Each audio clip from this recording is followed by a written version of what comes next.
My name is Mary D. Boutin. I was 19 years old when I told my family I was moving out, and the way they laughed at me made it clear they didn't see me as a daughter, they saw me as a punchline. When I said it, they didn't do a polite laugh, not even the nervous kind people give when they think you might be joking. No, this was uncontrollable laughter, the kind that steals your breath, like I had just announced the most ridiculous fantasy imaginable. My dad leaned back in his chair and shook his head like he couldn't believe how stupid I was. My mother smiled with that condescending expression she always wore when she thought someone was humiliating themselves. And my sisters, twins, giggled like they were watching the best comedy special of their lives, whispering to each other between bursts of laughter. Then came the insults. You're a loser. You'll never make it.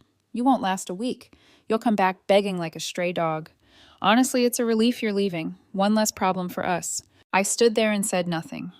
There was no point in arguing, no point in explaining. Nothing I could say would change their minds because they had already decided I was a joke, and they were enjoying it too much to stop. It started at dinner the night before. I'd been planning my move for months, working quietly, saving money, setting everything up. I'd found a small apartment across town in the actual city, not that miserable little town where everyone stayed trapped in the same cycle, never doing anything with their lives. I didn't need their help. I didn't need their support. I just wanted to let them know. I'm moving out this weekend, I said. My father put down his fork and stared at me like I'd confessed to a crime. My mother shook her head, unimpressed, then let out a short, sharp laugh through her nose. With what money? She asked, like the answer was obvious. From my business, I said. That was all it took. My sisters burst out laughing first, then my dad scoffed, then my mom covered her mouth like she was trying to hide the laughter but couldn't. Oh my God, she said, still laughing. She thinks she's some kind of businesswoman. More laughter, more whispering. My sisters looked at me like I'd said I was going to be an astronaut. I didn't react. I didn't explain myself. That only made them push harder. You running a business, you can't even take care of yourself. You'll be homeless in a month. People like you don't make it. You're not smart enough. Let's see how long it takes you to come crawling back. For the next 2 days, they made sure to remind me how much they didn't believe in me. My father sighed and shook his head every time he walked by my half-packed bags. My mom made sarcastic comments about how I should take pictures of my apartment so I'd remember it when I got evicted. My sisters whispered and giggled nonstop, looking at me like I was the biggest joke they had ever seen. It was pathetic, really. They acted like I had announced something insane, like I was running off to join a cult or live in the woods. I was just moving to a different part of town, but to them, the idea of me succeeding on my own was the funniest thing in the world. So I didn't argue, I didn't defend myself, I didn't explain. And then the day came. I packed my things, grabbed my keys, and walked out. No big speech, no dramatic exit, no last words. They didn't even say goodbye. The first thing I felt when I left was silence. Not the uncomfortable kind, not the silence that comes when you don't know what to do next. This was the best silence I had ever experienced. No sarcastic comments from my mother, no sighs from my father, no giggles from my sisters. Just me, my packed car, and the road ahead. I moved into a small apartment in the city. Not fancy, but clean, and it was mine. It was strange at first being in a place where no one rolled their eyes at me when I spoke. I could breathe. I could think. I wasn't afraid, because I had my business. It wasn't huge yet, but it was making money. Drop shipping, buying and selling products without ever touching them. I had spent months setting up websites, finding suppliers, figuring out how to market. My family never noticed, because they never bothered to ask. They thought I was wasting time on my laptop, but I wasn't wasting time. I was working nonstop, morning to night, every single day. I barely left my apartment unless I had to. Orders began to come in, then more, then more. And a month later, I did something for myself.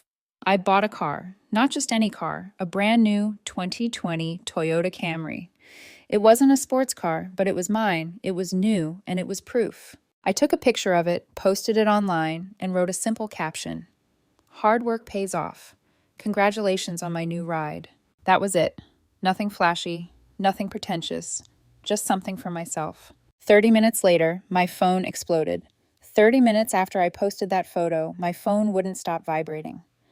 Missed calls, messages, notifications stacking so fast I couldn't even read them in order. My sisters first, then my mom, then, surprisingly, my dad. the same man who hadn't said a single encouraging word to me in years, suddenly wanted to talk. At first, it was disbelief. Is this a joke? Where did you get the money? You're lying. There's no way you bought that car.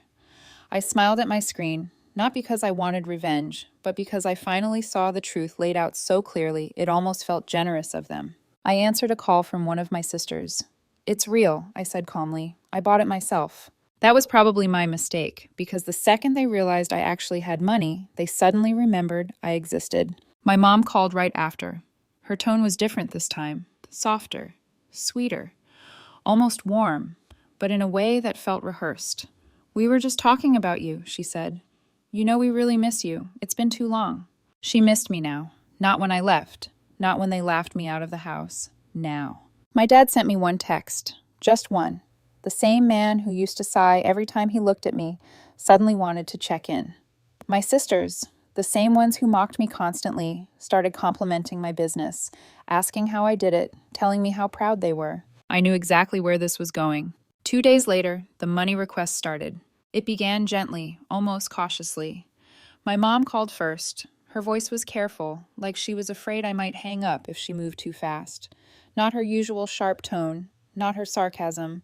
It was obviously fake, and I knew it even before she got to the point. Mary, darling, she said, how have you been? I just wanted to check in and see how you're doing. She wanted to check in now. I've been good, I replied. Business is good. Oh, that's wonderful, honey, she said quickly. You've always been so smart. I always knew you had potential. That almost made me laugh. She sighed dramatically. Listen, I don't want to stress you out, but things have been a little tough around here. Your dad's hours have been cut and the bills are piling up. It's been so hard, Mary. We just need a little help. Nothing crazy, just a little. There it was. She kept going when I didn't respond.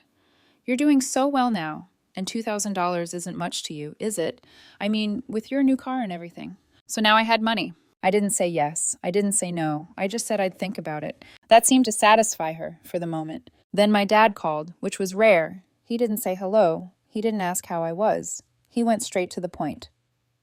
Listen, kid, your mom's been worried sick. We have to handle things as a family. If you have money, you should help us. That's what family does. Family, that word again. Then my sisters chimed in, not even pretending to be nice. You should be grateful we raised you, one of them texted. We put up with you for 19 years. The least you could do is help us out.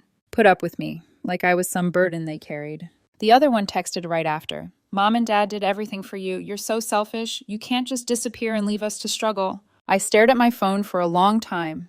Just a month ago, these same people were laughing at me, telling me I was nothing. Now, because I had a car, because they thought I had money, I was suddenly responsible for them. I finally replied with 4 words. I'll think about it. They seemed satisfied with that answer, but I had already made up my mind. I wasn't giving them a single cent. And when they realized that, things got ugly. At first, they were patient, or at least they pretended to be. My mom sent little reminder texts, carefully worded to sound casual. Hey, sweetheart, just checking in. Any update on what we talked about? Then another a few hours later. No pressure at all. I know you're busy. We're just trying to figure things out over here. Every message ended with some version of we're so proud of you, like flattery might soften me into opening my wallet. Then my dad followed up. You said you'd think about it. It's been a week. My sisters weren't as subtle. Wow, can't believe you're actually being this selfish. Guess money really did change you. I ignored most of it. I had nothing to say to people who only heard what they wanted to hear. Then, out of nowhere, my mom called, sounding frantic. I let it ring a few times before answering, just long enough for the panic to settle into her voice. Mary, I didn't want to tell you this, she said, already crying. But we're in serious trouble. I had to take out a loan a while back, and now they're demanding the money. If we don't pay it by next week, we could lose everything. Her voice shook just enough to sound believable. If I didn't know her better, I might have fallen for it. How much? I asked, already knowing I wasn't sending a dime. 5,000, she said immediately. No hesitation. Please, Mary. I wouldn't ask if it wasn't serious. 5,000. Just a week ago, it was 2. Now it had more than doubled. I told her I'd get back to her and hung up, but something about the whole story felt wrong. Too smooth. Too rehearsed. Like she'd practiced it.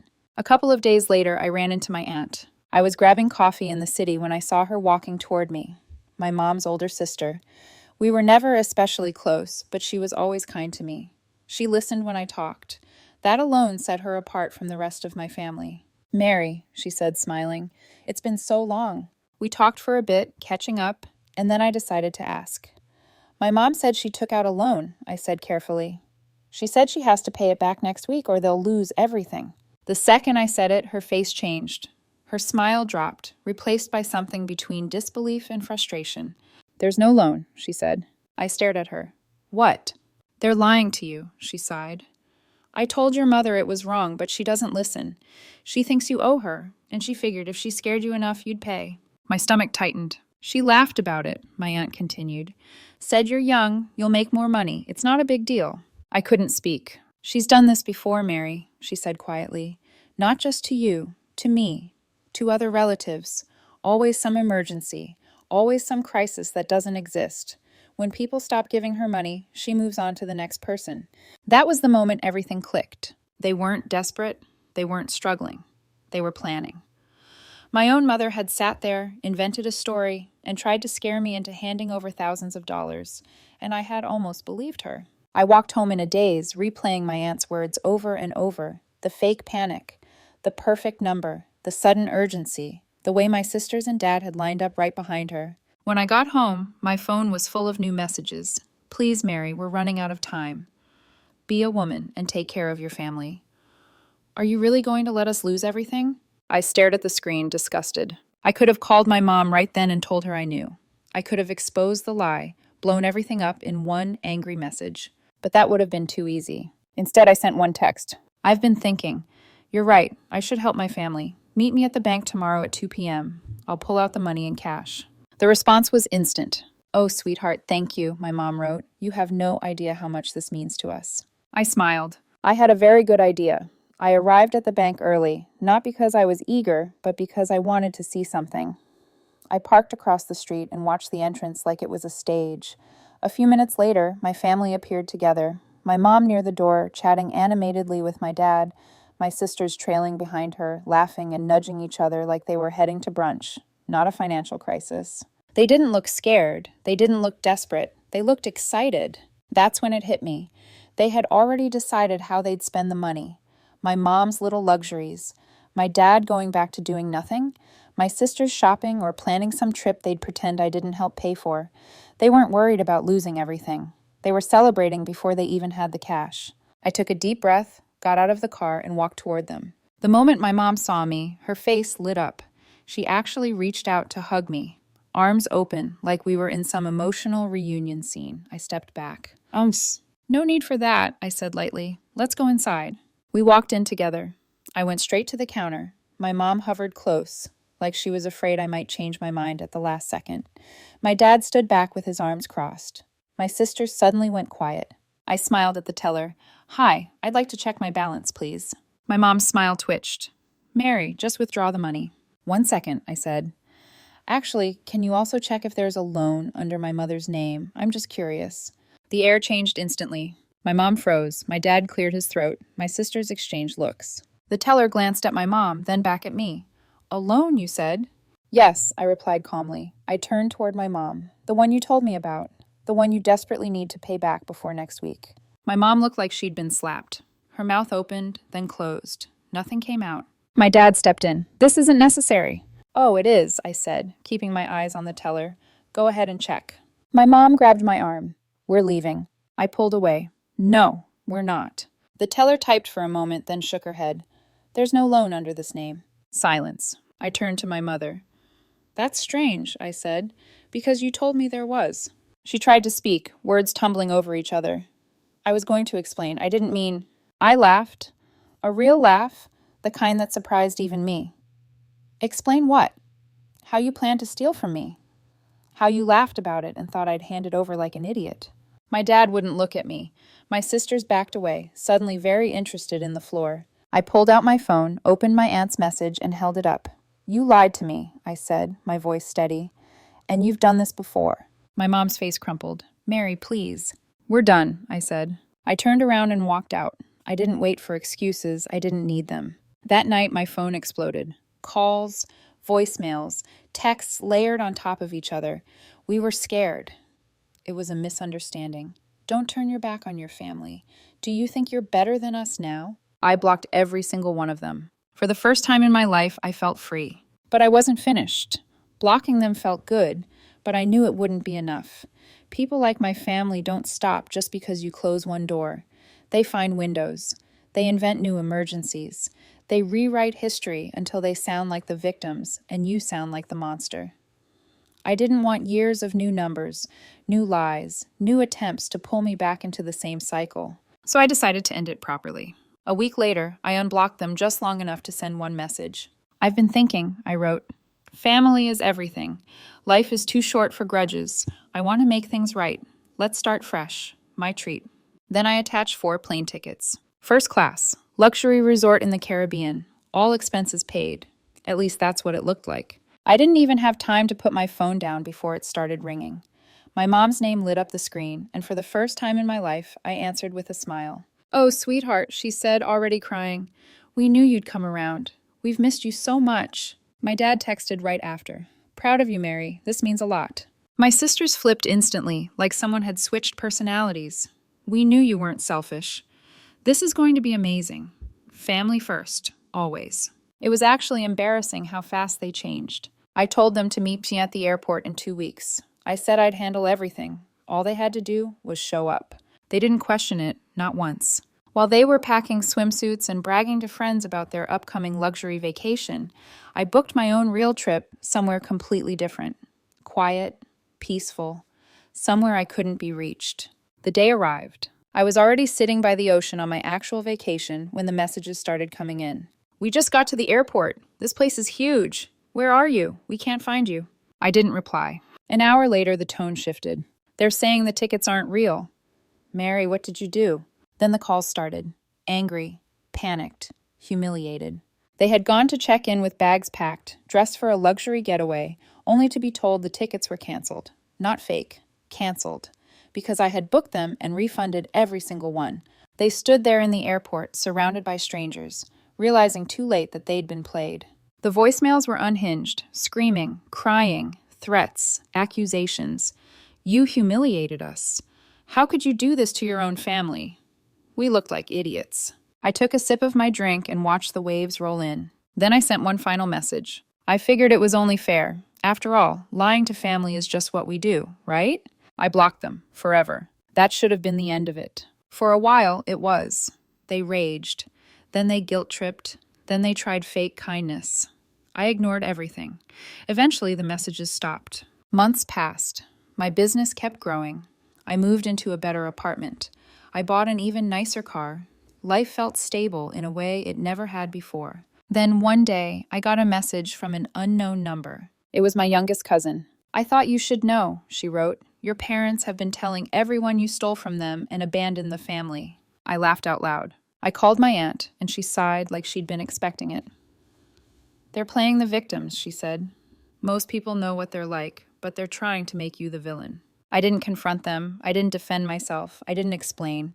They could tell whatever story they needed to survive their own choices. Years later, I heard through my aunt that my parents had dug themselves deep into debt. My dad lost his job. My mom burned through whatever money they had left. My sisters never really went anywhere. One still lived at home. The other barely scraped by. They spent so much time scheming and manipulating that they never built anything of their own. And me. I was thriving. I had a real life, a real career, real success. And the best part of all, I didn't owe them a single thing. In the end, they laughed at me when I left at 19. But I got the last laugh.